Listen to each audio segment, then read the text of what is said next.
Are you pregnant and have been thinking about your birth plan, but you're not sure whether you should write one and are wondering whether your healthcare team will even look at it?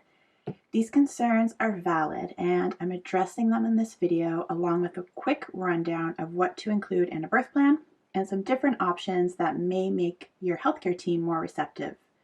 Stay tuned to find out what I'm talking about. Hi, I'm Ashley, and I'm a doula, a birth photographer, and a childbirth educator in the Greater Toronto Area, and I'm extremely passionate about informed and empowered birth. Make sure you subscribe to my channel so you don't miss any tips, tricks, and advice to birth and parent like a boss.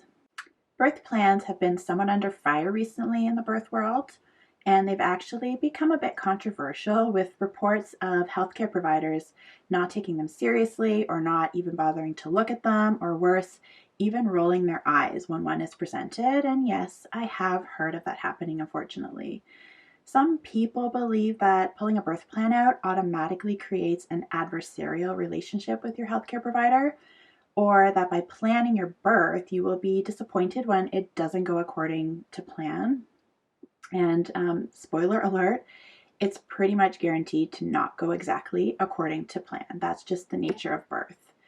And although some think that writing a birth plan is a waste of time for the reasons I just mentioned, I'd like to suggest that a birth plan is more than just writing out your preferences on a piece of paper and handing them off to your team when you're in labor. A birth plan encompasses your preferences. It's how you see your birth going if everything went perfectly. And your birth plan can be as detailed or as vague as you want it to be.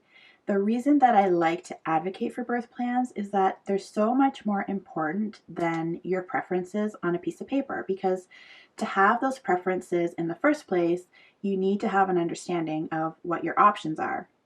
And that's really important, that education piece before your birth. So what does a birth plan typically include? There is literally no right or wrong way to write a birth plan. It could be as simple as your main birth preferences listed on a bullet form to a super detailed list or description of exactly how you envision your birth, down to mood lighting and music that you want playing. I'll include a link to a birth plan template in the description, but things that you could include are whether you want regular vaginal checks, what kind of fetal monitoring you want, whether it's continuous or intermittent. Do you want to be told how to push? Do you want to decline Pitocin in the third stage of labor? Do you want immediate skin to skin? What about delayed cord clamping? And if you do want delayed cord clamping, what does that look like? And after your birth, do you want visitors or do you want quiet time with your new family? For how long? And how soon do you want to bathe your baby? There are so many things to possibly consider, and I truly hope this isn't making you feel overwhelmed, because the truth is this is just a sliver of your options that you could conceivably put on a birth plan, depending on what it is that is most important to you. So one, how do you decide what is most important to you? And two, how do you convey that in a really concise way that your team will understand? Enter the visual birth plan. And I want to preface what I'm about to say with, I am in no way affiliated with Motherboard Birth, but I was given 3 trials of their visual birth plan due to being the People's Choice winner in the 2019 Birth Becomes Her image contest. I gave 2 trials to families I worked with to get kind of an outside perspective on the whole visual birth plan thing and to test drive how the whole collaborative process would work on my end as their doula.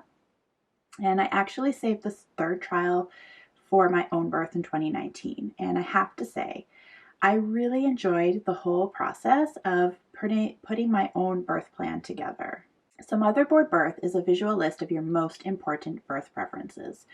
What I love about it is that, one, it's collaborative. So you can start your birth plan and have your healthcare team weigh in on your preferences, which is super important now that there are so many new restrictions due to COVID-19. 2, I loved for the families that I work with that it was a wealth of evidence-based information to help with decision making that kind of allowed me to come in and fill in any blanks in our prenatal appointments, which meant more time to discuss other things or learn comfort measures. And 3, it allows you to pick your top 5 preferences for labor, birth, and postpartum. So you're not overwhelming yourself or your team. It really makes you focus on what is truly important. And 4, it's colorful and easy to read, so therefore better received by your birth team, and we can hopefully avoid any of that eye rolling I've heard about. Motherboard birth does cost money. It's around US $50 at the time of this video, and that's for access for a year. So it will definitely cover you throughout your pregnancy and birth. Unless you're an elephant, I guess. Did I really just say that? I'm not even editing this out.